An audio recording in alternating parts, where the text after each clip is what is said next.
So nice to meet you. Welcome. Thank you. Namaste. Namaste. And the first question, most important question for us, is how did Osho come into your life and what happened next? I was born and brought up in the western part of India, Gujarat, in a joint family of more than 16 people. And we lived in the same house, 16 people. So starting from my great grandmother to my youngest cousin. And I think even before I was born, so I'm talking about 68, 69, around those years, 1968, 67. Osho, as he was known as Acharya Rajneesh that time, he used to come to our hometown, Rajkot, in Gujarat. And my grandfather used to go and listen to him. He was very, very touched and inspired by him and his teachings and his discourses and some of his books. And then sometime in 1973, the first member of our family took sannyas, followed by my grandparents. In the same year in Mount Abu, that time even the Osho ashram in Pune was not established. But Osho had already started giving sannyas. So it was my aunt first, and then my grandparents. And then, already in the family, people were reading, listening to Osho, doing dynamic, kundalini, all those meditations. So then at some point, my father took sannyas. And then in 1978, I was 7 years old. And my mother was in Pune, and I was with her to take sannyas. She was going to take sannyas. And for some reason, I don't know how it happened, I expressed the wish that I also want the mala. I was interested in the mala. Yeah, so here it is. So I think my name was joined with my mother. And 1st of January 1978, the sannyas happened at the hands of Osho.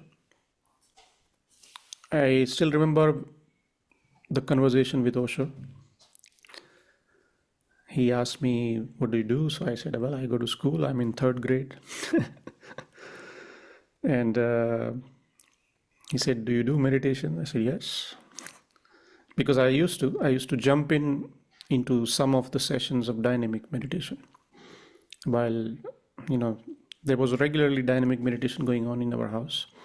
As a boy? As a boy, yeah, as a 7-year-old, we would jump especially into the second stage of catharsis. We will jump and scream and then come out. Just to have fun. Yeah, we were 4 kids in the house, so we would jump into the first and second session. So we enjoyed it. So because Osho asked, do you do? I said, yes, I do Sakriya Dhyan, which means dynamic meditation. So then he laughed. How do He you said, say that? in Hindi, we say Sakriya Dhyan. Sakriya Dhyan. Yes, Osho called it Sakriya Dhyan. It's only for dynamic or any meditation? Meaning the dynamic meditation's Hindi name is Sakriya Dhyan. Oh, nice. Yeah. We never heard about it. I want to have it written. Yeah, Sakriya, Sakriya, and Dhyan, Dhyan. I mean in Hindi, Yeah. So then I think he laughed because it was funny for him. He said, come here. So I went closer to him, and in our tradition, it automatically happens that you bow down. So I touched his feet.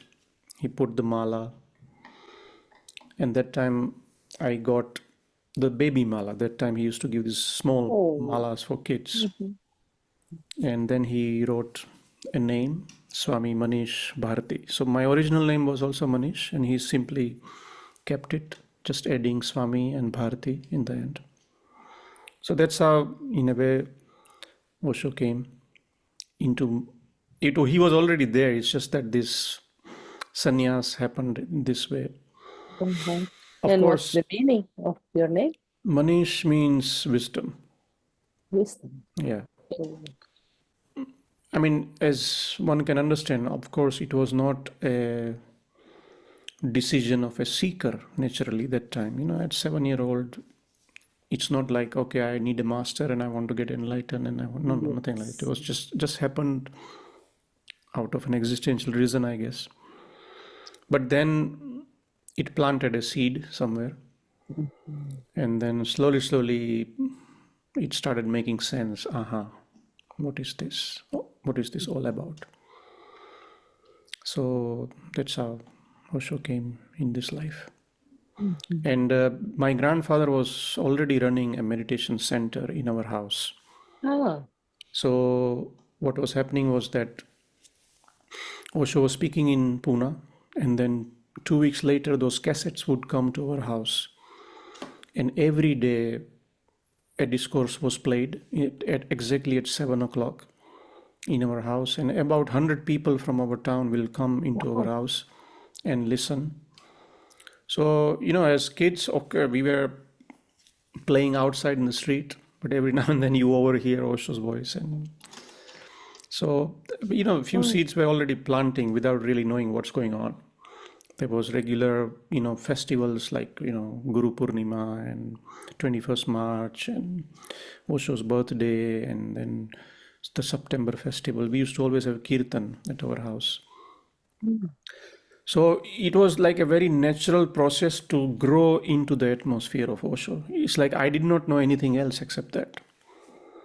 For me, childhood was, okay, you are a sannyasin, in those days we had to wear orange clothes and keep mala outside also. And sometimes, yes, we would be made fun of also from the people. Okay, in the school, I was wearing normal school dress, but apart from that, we had to wear all those shades of orange. So it was quite a commitment in some way, but really as a kid, I did not know anything else. It was just like growing up in this, and it was perfect. And slowly, everybody in the family became sannyasin, but everybody had their voluntary decision. Nobody was forced upon. So in that way, but then the real, I would say, the big next step happened was at the age of 16, I moved to Pune from my little hometown. Apparently for the reasons of further studies. So my parents decided that I should go to Pune. And that time Osho was living in Mumbai, in this house in Juhu. So I remember that on my way to Pune, we stopped in Mumbai because we knew Osho is there. And we attended one discourse in that house, Sumila. And mostly in those days, Osho was speaking in English. But that particular day, he spoke in Hindi. And, in those days, my English was also not so good. So I was happy that he's speaking in Hindi. And one of the most beautiful discourse he gave on that day was on India.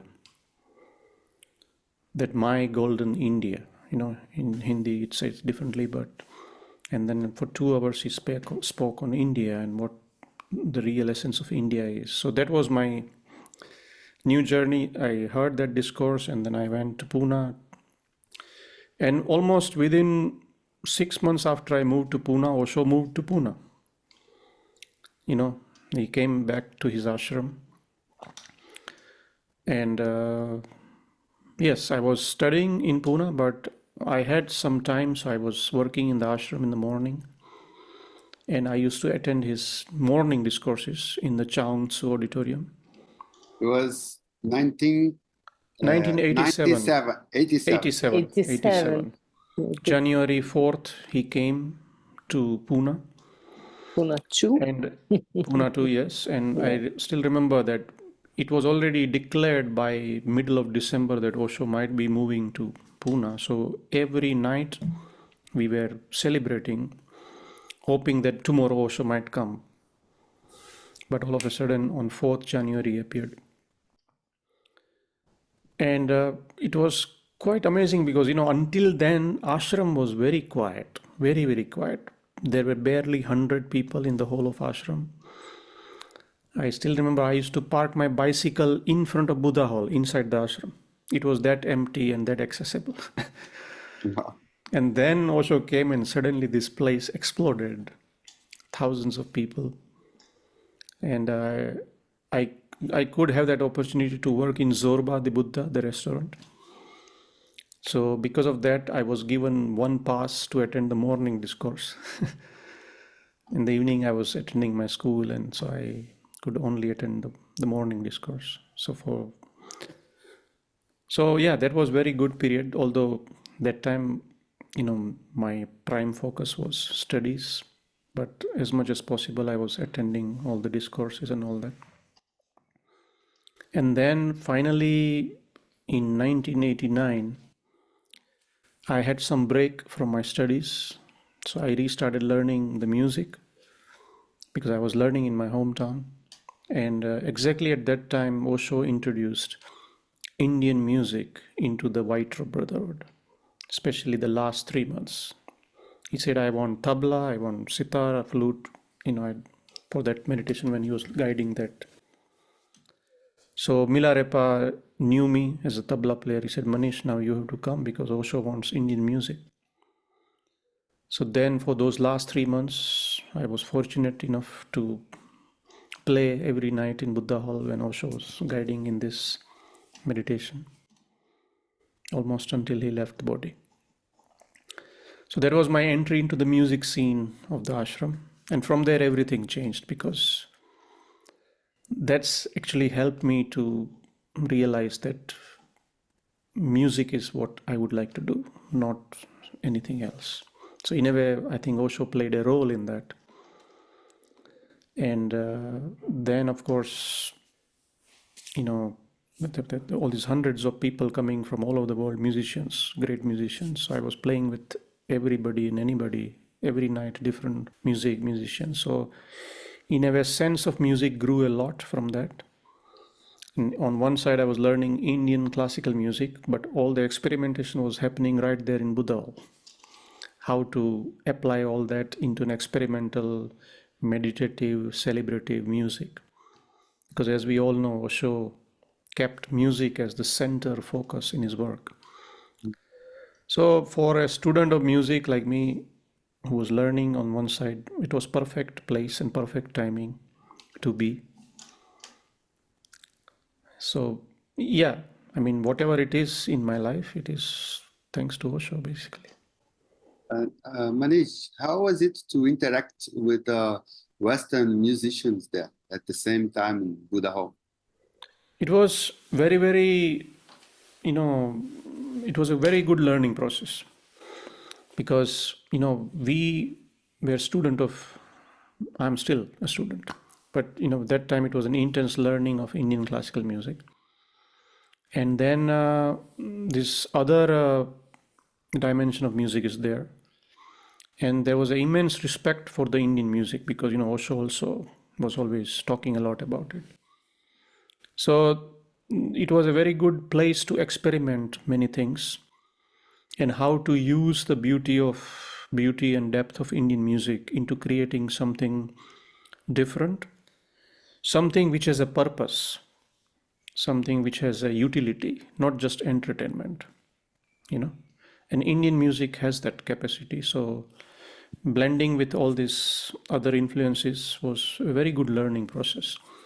And that really helped me to learn the blend of East and West, which till date I do. Of course, being an Indian, I would keep the Indian elements on top. But I use the contemporary elements to make the music more juicy, more interesting, more celebrative, like that.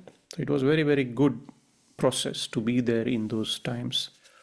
And there was a lot of freedom given to us to experiment. And, that time there were very good musicians there. So it was a very supportive system in that way, that a lot of things grew, a lot of understanding about the application of music grew. So I consider myself very lucky in that sense. We fell in love here with the song in Urdu language called Mere Handam. Mere Hamdam, Mere Dost. Yes. Yeah, Osho loved that song. Mere Hamdam, Mere Dost. I think I was playing tabla in that song when that song was being played in Buddha. Amrit Priya was singing. Priya and Sadhana, and yes. So that was another very good thing to do, because I remember that in 1988, this big kirtan was being planned on Osho's birthday or something, and then all of a sudden I got a call from the kirtan team for a tabla player. So until then, Osho's brother used to play tabla, Amit. And Amit was a little bit like mediocre tabla player, he was not really trained. So then they wanted a trained tabla player, and somebody suggested my name. And so basically my entry into the music scene started from 1988. Sadhana was there, Priya was there. I mean, we were a band of 20 people, musicians and singers. And so that was really nice, yes. And then slowly I became the in charge of the kirtan. Those people took a back seat. And so for almost 10 years, I was in charge of kirtan every month. Every month there was a meditation camp, 3-day. And the meditation camp would end with a kirtan. So me and my team, we will do kirtan. And of course, other things like sannyas celebration and Sufi whirling meditation, Gurdjieff dances or folk dances or Natraj. I mean, music, as a musician, you would be very busy that time. Yeah. Can imagine. It was a golden period for many, many musicians. It's not the same anymore, unfortunately. And my active period in the ashram was from 1988 till 2002. And in 2002, I remember we played our last concert in the old Buddha Hall, me and Prem Joshua. And somehow we knew that, at least I knew, this is my last concert here. And then of course, I started traveling a lot outside India with different bands and all that. So that was also the reason. And soon after that, Buddha Hall was gone. Then it went to this pyramid. So it was kind of my farewell to the place. Okay, schooling was done. Now it's time to go to the university, which is out there in the world. Yeah. But Osho, and of course, I mean, his teaching and his blessings and his guidance, everything shaped this life, not only for me, but for many, Yeah, we love absolutely the music that was made in the ashram, in the Buddha fields. I especially, I'm kind of researcher on that. And then Manish, Swamiji, would you, as you mentioned, would you speak us a little about kirtan? What's the meaning of it? And is it done frequently or only in special occasions? No, kirtan, it's a very old traditional form of devotional music of India. So on one side we have the pure classical music, but then on the other side we have many genres of music. So there is devotional music, there is Sufi music, there is folk music, then there is Bollywood music, and then there is ghazal, like Urdu poetries. So kirtan is one of those genres. It comes under the devotional of bhakti music, or what we call devotional music. And kirtan is a very, very simple but very profound way of connecting with the divine. In a very simple way, So for many people, like, in some way we say that as far as yoga is concerned, so, when we talk about yoga, everybody thinks it's yoga, like, doing all these postures. No. So primarily there are 4 paths of yoga. So there is Gyan Yoga, which is the path of wisdom. Then you have Bhakti Yoga, which is the path of devotion. Then there is Karma Yoga, so path of selfless service. And then Kriya Yoga, which is all these postures and asana and pranayama and all that. So Kirtan in a way belongs to Bhakti Yoga. And Bhakti Yoga is for those people who are not really intellectual, who are not into any kind of yoga practice also. For them, it's simple connection with divine through mantras, through bhajans, through kirtans. So Kirtan is a very interesting and powerful, I think Osho even called it the simplest and most powerful technique of meditation. Because you don't have to do anything, you just have to participate and allow the energy of the music to take you. And it's a technique of dissolving. So in that way, Kirtan has been since centuries a very, very powerful form of music for simple people. And it can be done anytime, anywhere, but especially on the festivals, different festivals dedicated to different deities, and it is done a lot. And generally, in the West, sometimes Kirtan is misunderstood, because I know I've lived here, I've traveled a lot. So one must know that Kirtan is something which slowly, gradually builds up musically, energetically. If it is horizontal, it is not Kirtan. Sometimes I've seen some so-called mantra or Kirtan events where they call it Kirtan, but basically music remains more or less horizontal. Horizontal means it doesn't build in energy, in the speed, in the momentum, in the whole. So that is not Kirtan. Kirtan is something which has to gradually rise. So as it starts building up, then, if person is really involved with it, what happens? Like, if you are singing just like Sri Ram Jaya Ram Jaya Jaya Ram Sri Ram, it's a name of divine. And what is the idea behind it? That whatever you repeat, you start becoming that. So Ram is a divine energy, Krishna is a divine energy, or you say Shiva or whatever. So in that way, in the process of Kirtan, one starts losing grip over the ego or the so-called identity. You start forgetting it, you start becoming part of the whole. And behind that, as I understand, I may be wrong, but this is my experience and my understanding, that is the whole secret behind it. That you don't hold on to your I so much. The so-called I disappears.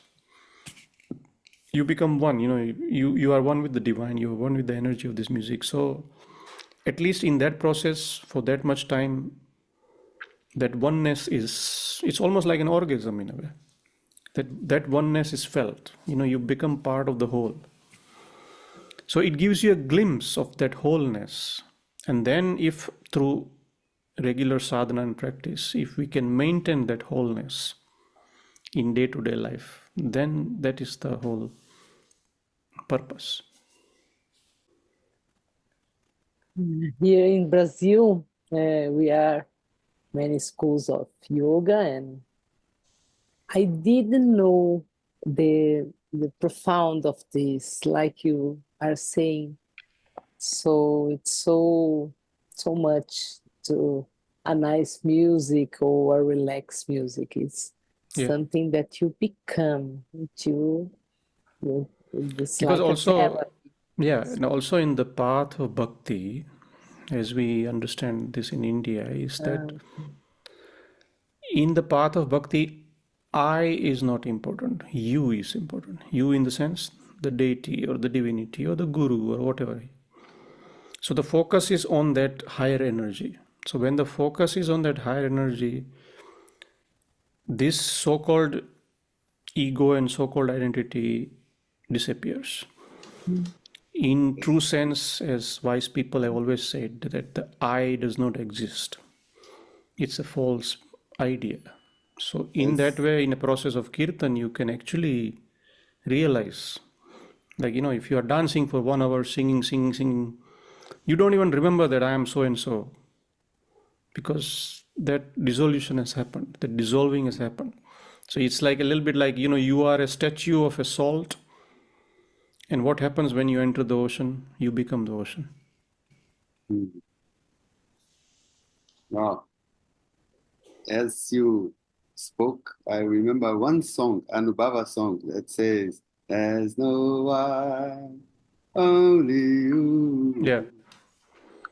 Yeah. So that's bhakti. That's really bhakti. Could you also speak to us about this project on mantras that you have? Yeah. That we started thinking about it in 2019, but especially started working actively from 22, and now luckily it's reaching the completion period. So it is called the True World of Mantra. And the reason behind it was that, like, as someone having grown up in India, surrounded by this wonderful atmosphere and sounds and energy of mantra and kirtan and bhajans and this whole ancient but very powerful, vibrations. And that already was happening through the music, so I've been singing mantras and composing them, and also through kirtan, in ashram, and even in childhood, as I told you right in the beginning, that when I was 7-8 years old, there was kirtan in the house. So in a way, the connection with that was since then. And the beauty about being and growing up in India is that you are continuously surrounded by that atmosphere. Always something is happening, around you. So it becomes a very natural part of us, and especially because I was a student of music. In music, we always consider this as a very sacred way of connecting with divine. So I've been always working a lot around mantra, and then after starting to travel in the West and interacting with people and presenting this music in the form of mantra, I realized that there is a very good interest in people, but somewhere lacks a little bit of a proper understanding, proper knowledge about what it really is, and how it should be approached, how it should be practiced, what is the real potential of it, and especially also the musical aspect of it. Because I could see that there are a lot of people what we call singing mantras. See, I'm saying like this. But what I saw was that, okay, they do it with a lot of love and devotion, whatever that is, but the actual element of India was missing there. So, for us from India, and I think for anybody who is a little bit intelligent, it is very clear that when somebody is trying to represent a certain cultural element from a certain place, it must carry its authenticity. It must carry its authentic flavor, sound, taste, fragrance. Because, behind that, there is a long tradition and a history and a lot of thought put behind it, that why we sing mantras like this and not like that. And in the West, what I saw was that was being bypassed. So it's like, imagine that if I do a very well-known Brazilian song in an Indian style, yeah, so it will sound very funny to you. Maybe not to people in India, but to you, it will say like, yeah, but this is not done like this. So what I would do is that if I want to learn your style, I would learn it properly from the right source and then present it to the world. That, okay, here I'm trying my best to present the culture of Brazil in its most authentic way possible. So this unfortunately got bypassed by a lot of mantra singers. So when we hear it, and frankly, I will tell you, many times I have to pay attention to what they're singing. Although it is a text we grew up with, let's say a Gayatri mantra, for example. But many times the way it is sung and the music is, I have to pay attention. And after 5 minutes, I realize, she is singing Gayatri mantra. Because pronunciation is all over the place and the musical element is missing. So first it sounds like I love you, baby. So... And the sound is important, the vibration of the sound, the pronunciation. Very much. And especially in the case of mantra, because in mantra we say that vibration is more important than the meaning. And that vibration is created by pronouncing it correctly. So pronouncing will take proper learning from the right source, maybe a few years, So like, let's say if you say Om Bhurbhuva Swaha, so we say Swaha, but many Western renditions say Swaha. You see? So Could you say that again? So Swaha. The original word is Swaha. Swaha. Yeah. Swaha. And what you hear from the Western rendition is Swaha. Swaha, yes. So Swaha is a completely different sound and a meaning and a process. And so it creates completely different energy also. Okay. So to understand this, a proper training is needed. It takes many years to learn that, even many times I have to pay attention to many Sanskrit pronunciation because it is such a powerful language, guys. But to come in contact with that right vibration, proper learning training is required. Yes, and it's very ancient. Yeah, very, very ancient. It's one of the most ancient languages on the planet. Where do you get the proper learning in India? In India, there are many places. Yeah. Thankfully, there are many, many places. So, but of course, one has to research a little bit. And nowadays, because of the technology, it's easy to find. Of course, best would be to have one-to-one training where there is a continuous interaction. So anyway, idea of this documentary came because of that I think it is time that especially the Western world comes in contact with true world of mantra. That's why we have called it the true world of mantra. I would have called it world of mantra. But because there is a little bit illusory world of mantra existing, which does not give you the full spectrum. It's a good introduction, I would say. Okay, people in the West have heard this, that. But now I think it's time to go 2.0, upgrade. Come in the real contact of the true world. So, we started exploring, we started finding out about people. And we met some amazing people for this project. They have been working in this field for their whole life, very silently but dedicatedly. And most of the people are unknown. They don't have even websites, no Facebook, nothing. They are hidden. But they are highly respected in their circle because of their work done in that field. So I met two kinds of people. One of those people who have done it, work from the linguistic point of view, the whole theory of mantra, and other was a group of musicians who have dedicated their whole life creating mantra music. So what is their actual vision? Of course, they are all from India because, it is that part of culture. If I want to make a movie on flamenco music, I will not go to Japan. I will go to Spain. Yes. So the best sources are available there, and luckily. And the third group of people was the people who have worked with mantras from the aspect of healing point of view, from curing people.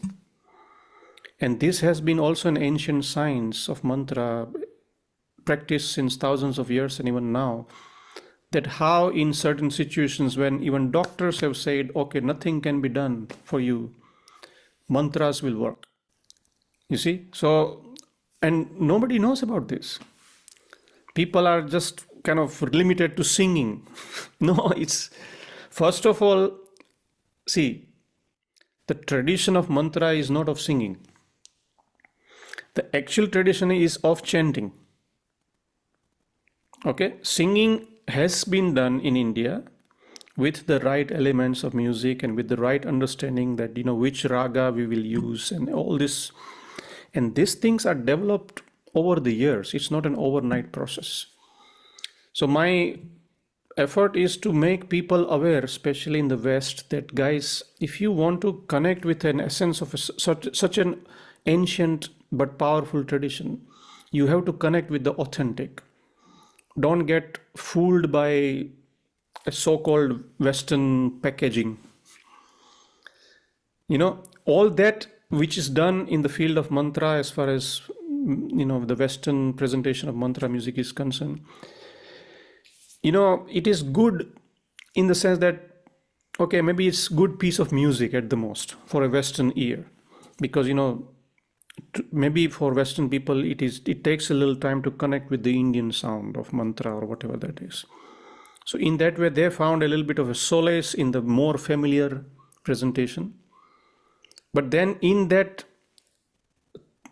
finding familiarity, they have missed the original nad, original sound. It's like, if I want to connect with the essence of flamenco music, why would I listen to a Japanese guy doing flamenco music?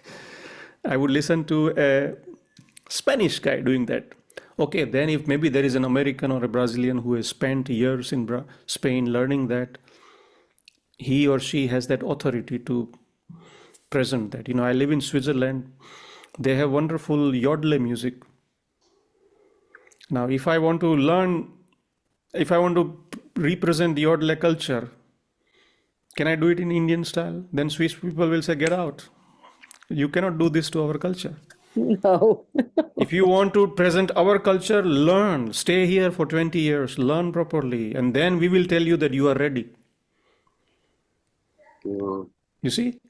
Yes. So my humble effort is to only let people know that actually there is a true world exists. Yes. And please connect with that. At least give yourself that luxury, that blessing, and it will open up a spectrum for you, from not only from the musical point of view, but from a sadhana point of view, from the inner growth, for the healing aspect. I met some people while this process, and as I told you, to them doctors had told that, look, now you have 3 months to live. And they were cured by the mantra therapy.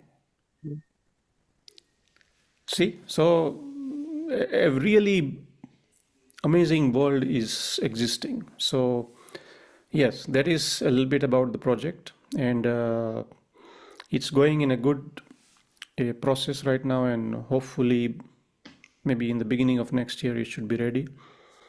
Of course, it is a self-finance project, and so we have also launched what we call a crowdfunding program.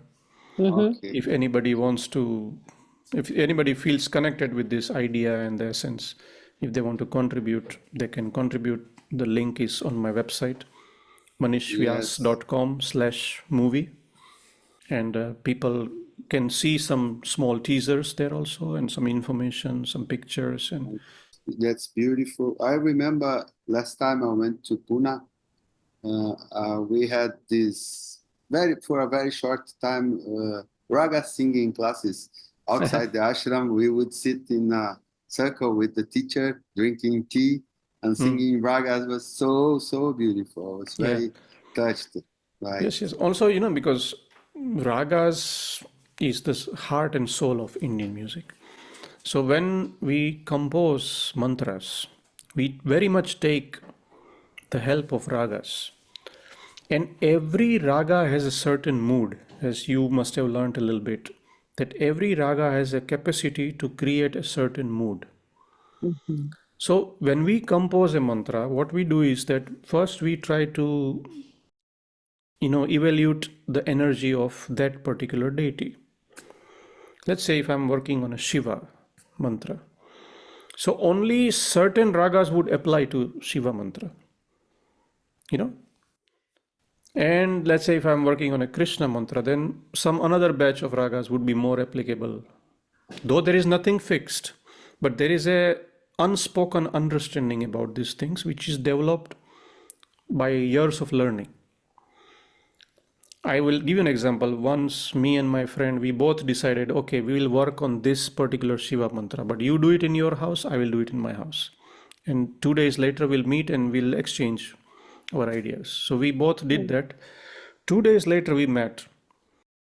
Both our compositions were different, but the raga was the same. And we never spoke to each other that, okay, we'll work with this. Why? Because see, a certain built-in understanding is there that, okay, this Shiva mantra, obviously first choice would be that raga. So in that way, we try to enhance and bring that spirit of Shiva in that through a right choice of the raga. Now, when you hear a Western rendition, there is no raga, it's just 4 chords. Okay, musically it may be nice, but it's not about making it nice. It's about bringing the energy of that deity into the mantra. You see? So that is sometimes I feel that why people don't respect that. You see, you can feel that if I do something to the most beautiful form of Brazilian music, and I twist and distort it to fit into my ears, then you will feel that, hey, don't do that to our culture. If you want to do it, learn properly and then do it. So this cultural appropriation is not good. People come and tell me, Manish, but our intention is good. Okay, and I said, I had never questioned the intention. I never questioned the devotion. Yeah. But is that enough? Yeah. For example, I'll give you an example that I work in a pharmacy. Okay. My qualification is to work in pharmacy where I basically know this medicine is here, this medicine is there, and I have to read the prescription. But I intend to be a heart surgeon. Will you come with your heart problems to me because my intention is good? No, I'm not qualified. You will go to somebody who has intention also and qualification also. Okay. But people hide behind this kind of rationalization that, oh, our intention is good, la la la, blah blah. Everything is good, love. Okay, what can I do? It's a kind of, how can I say? I say in Portuguese and Sufi will translate it, ok? Não, porque faz parte do mundo globalizado também, que mistura as culturas, né?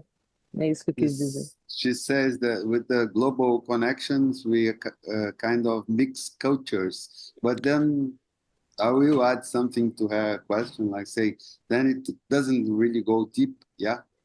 Yeah, meaning little bit mixture is okay, look, but when you completely lose the flavor of the original, then Okay. then what's the point? Like, if I go to a flamenco concert, for example, and if I don't even hear one bit of that Spanish flavor, I would not go to such music where only Spanish words are used, but the whole flavor is, let's say, Japanese. What's the point? Yeah. I want to hear the most authentic, and I have done that. Our daughter was learning in Spain. She was studying in Spain, and sometimes we would visit her, and then we would visit this local bar where there are these, fantastic flamenco musicians. And though I don't understand the language, I don't know how to do that, but not for a single moment I would want to change that. I want to hear it as original as possible. And then if I inspired, then I would go to their feet and I say, okay, make me your disciple for the next 20 years and I will learn from you. And when you say I'm ready, I will go out and play it. Yeah. So mixing is okay, I will give you an example. You know, when I moved to Pune, for the first time I had Chinese food. Okay, in Pune, in India. So we loved it. I loved it. Oh, great, Chinese food is so nice. But then, for the first time, many years later, I went to South Korea. And somebody gave me Chinese food, and I hated it. So what is? But they said that this is the original Chinese food. What you ate in India is all spiced to fit your. So you see, I got cheated. Now I know what is original. Okay, now I don't like it. That's a different thing.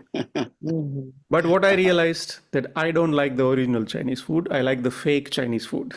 Yeah, it's okay. Yeah. So, but you see, food and everything is, but this is, you know, the world of mantra is sacred. Yes. And that is why, just to end this topic, is that there is one quote which is, you can say, the backbone of this project and has inspired us to work on this with a lot of passion. And that quote says, tradition is not the worship of the ashes.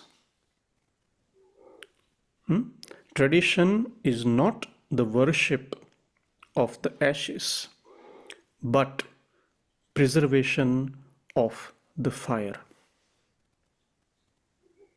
You see? So it is about preserving this fire which has been burning since thousands of years. That's all. Wow, it's beautiful.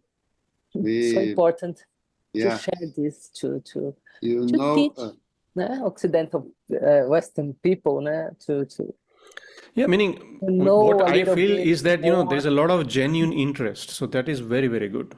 You know, just like over the last 60 years, there has been a interest in yoga. So now in the last 10, 20 years, there is a lot of interest in mantra.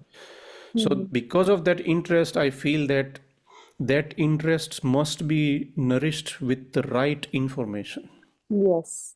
So that they can access the more potential of the mantra, you know, the more, what is the actual sound and the vibration.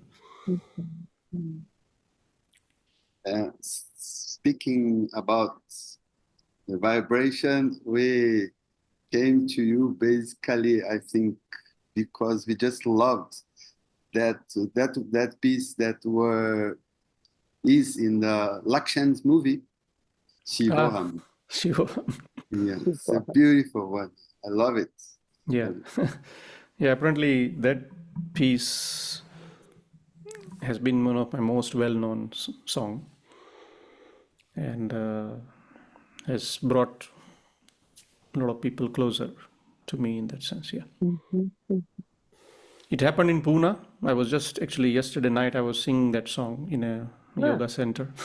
So I was telling the story how it happened, because I was living in Pune at that time, in Koregaon Park.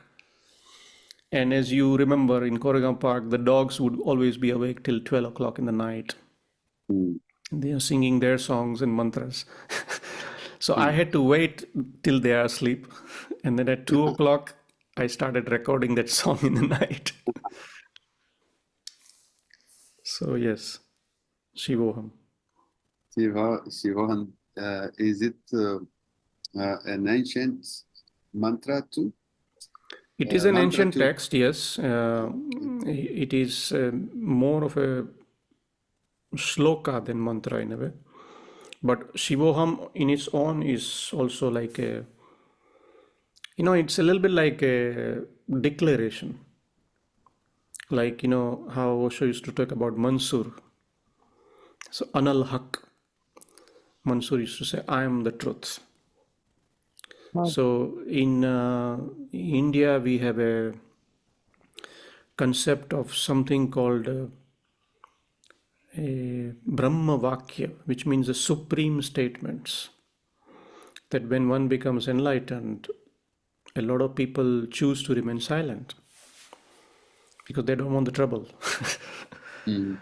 But a lot of people have the courage to declare. So one of them is Aham Brahmasmi, meaning I am supreme consciousness. Or So Shivoham is a little bit like that. Shivoham means I am Shiva. So not Shiva as a person, but Shiva as the essence. And one of the meaning of Shiva is bliss. Why bliss? Because bliss is a state which does not have an opposite. You see? So I always explain this, that our world is always moving in a duality. Either we are here or we are there. And what we call the world of non-duality or Advait Vedanta. So to transcend to that third point, which is beyond this dual fluctuations always. So Shivoham does not translate into I am joy, because joy has an opposite. Yes. Right? But bliss, no. As much as I know, there is no opposite word of bliss in English. In Sanskrit, we call Anand. Anand. Yeah. So Anand also doesn't have an opposite. So that means that is that third state, that neutral state beyond the world of duality. That's why they called it Shivoham. So Shivoham is a declaration that I am bliss, I am Anand. This is not an interview. This is a master class. Yes. Thank you so much. I've seen through your website. Then I got this saying, it's my mission is that arts and science from India are spread with grace and authenticity. And this is the core focus of all my activities, projects, and music. Yes, it's true in a way, because I feel that, India, Bharat, we call it Bharat, right? The original name of India. So India has a lot to offer. That's why our master is from there.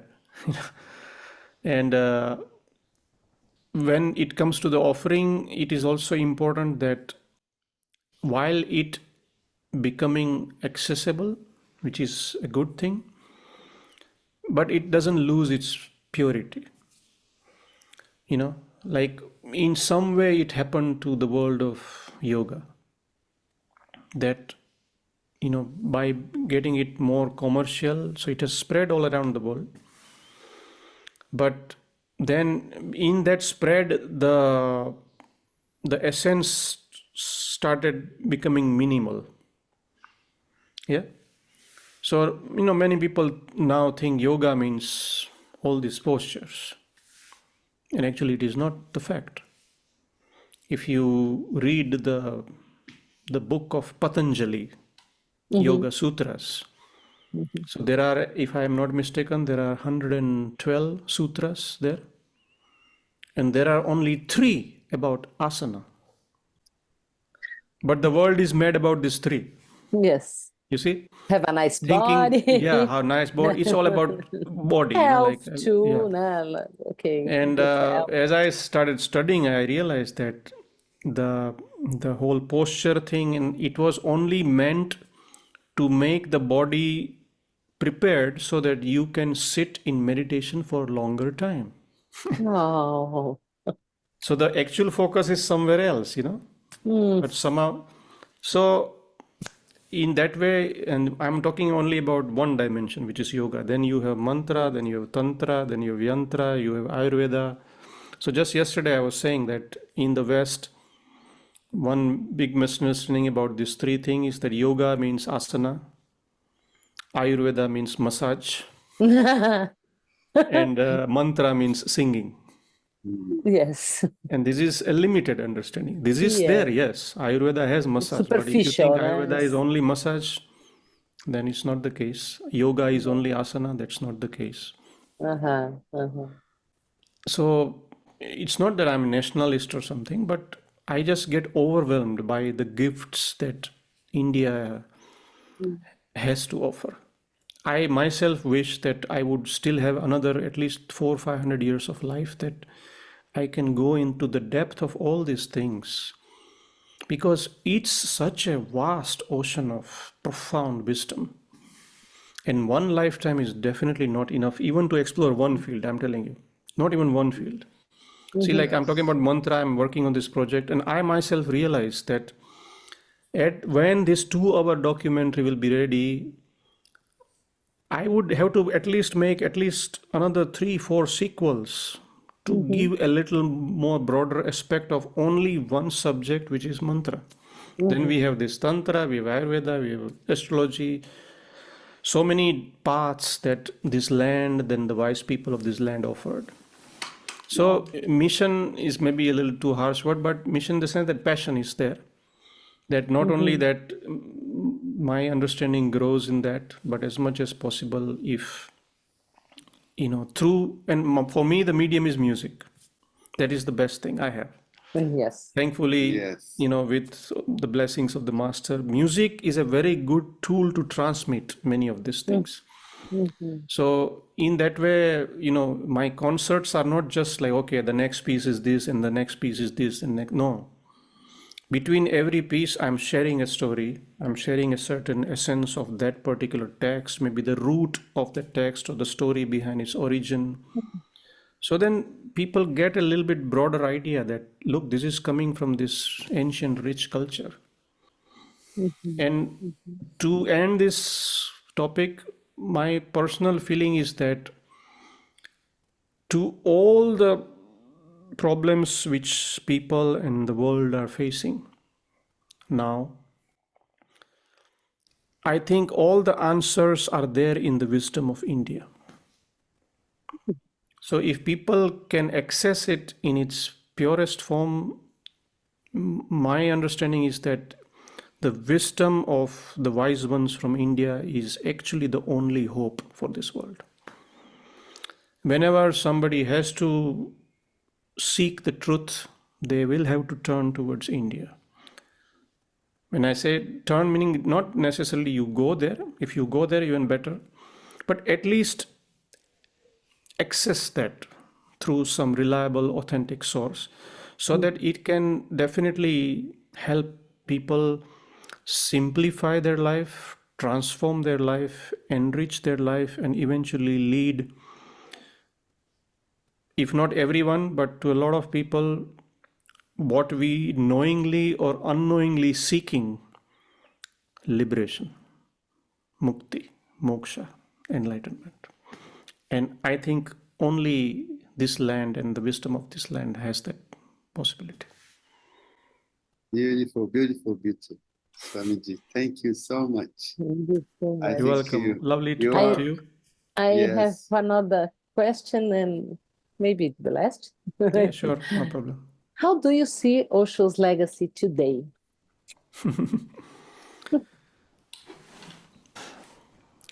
Osho to me has been one of the most profound beings who walked on this planet.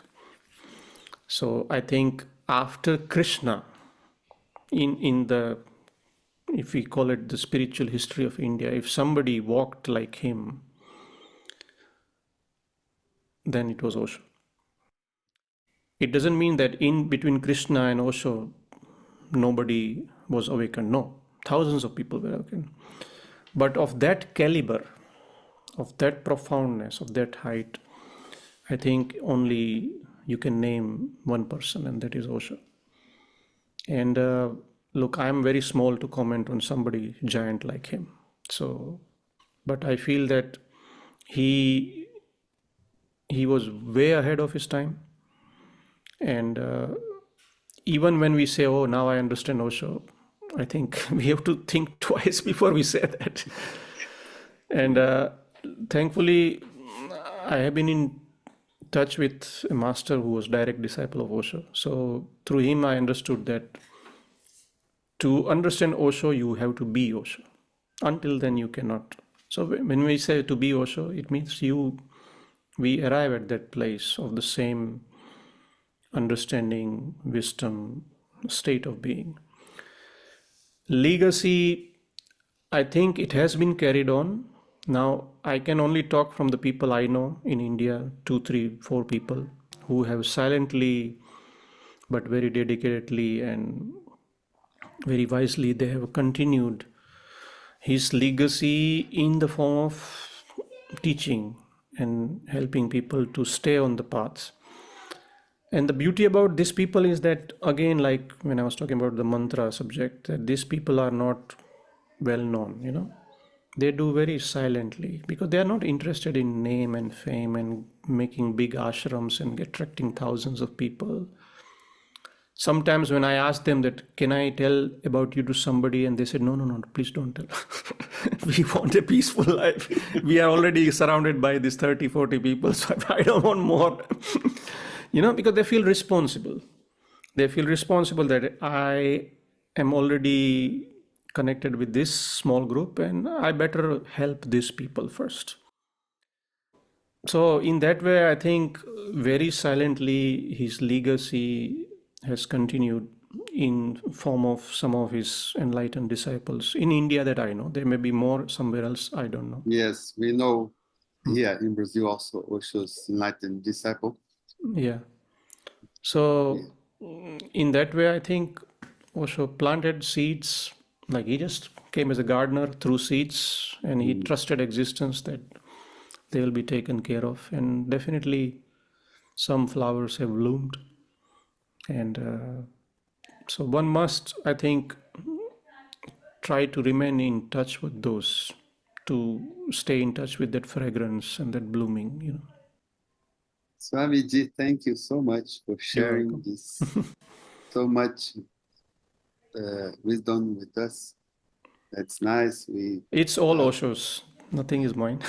Okay. You know, I mean, whatever we have is his blessing, his teaching, and in Hindi we say, "Mera mujh mein kuch nahi, jo kuch hai so tera." Meaning, in myself I have nothing. Whatever is mine is actually yours.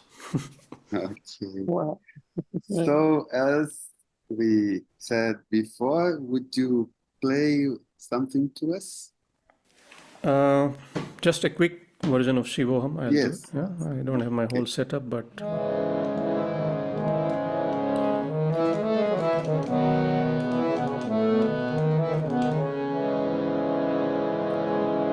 Sachar parpurna Shivoham Shivoham Nityanand Swarupa Shivoham Shivoham Anandoham Anandoham Anandoham Anandoham Anandoham Anandoham Anandoham Anandoham.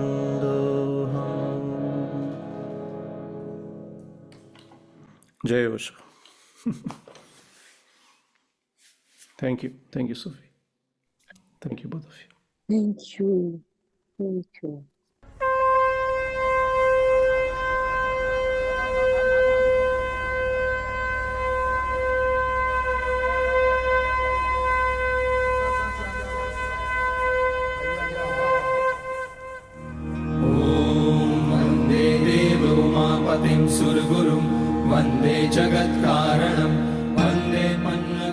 What separates human beings from the animal kingdom is the practice of spirituality. Dharma is an essential part of protecting one's dharma, carrying one's dharma. Mantra is basically sound form of the divine energy.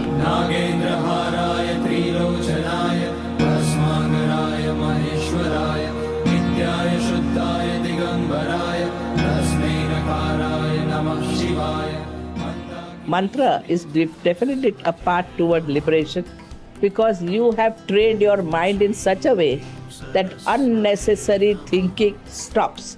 Om Shrim Hrim Saraswatye Namaha. Om Shrim Hrim Saraswatye Namaha. Om Shrim. When we start enjoying or learning these kind of mantras in such a frequency level, it will start nourishing our emotional and psychological being. It's a kind of cleansing process. the way we clean our physical body, like that, these mantra frequencies are the words which are designed according to the suktas or mantras it comes. When we start chanting in that style, it will start cleansing our emotional well-beings. So this is the beauty of the mantras.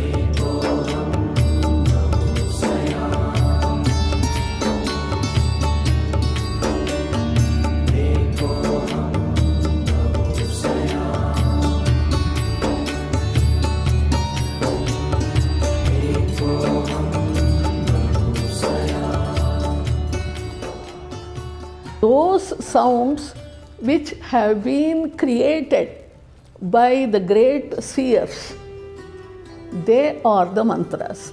The explanation of the word mantra is mananat trayate iti mantraha. Manana is repeating the same sound again and again and again.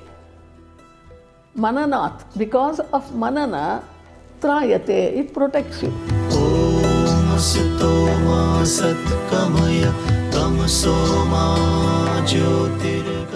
It took me some time to understand that the mantra works when it is accompanied by a deep emotion, by a deep longing, or, by the right music. Because as a psychologist doing, having done a lot of research in neuroscience also, I do understand that emotion creates a coherent field of energy within your body. That can be gratefulness, that can be love, that can be joy. And then when the mantra is accompanied by the right music, by the right raga, or by the right emotion, then it becomes really magic. I find it most attractive that there is a tradition that's alive and speaks to the hearts of the people. That's so obvious. And the kind of atmosphere it generates, also through the presence of a musician that is truly rooted in that tradition.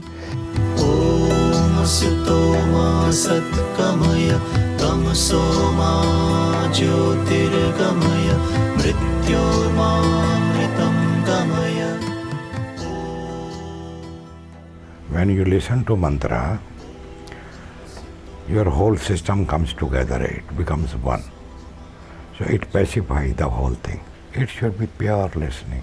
And then with the help of mantra, it becomes pure meditation. Om Bhurbhuvassuvaha Tat Saviturvarenyam Bhargo Devasya Dhimahi Dhiyo Yona Prachodayat.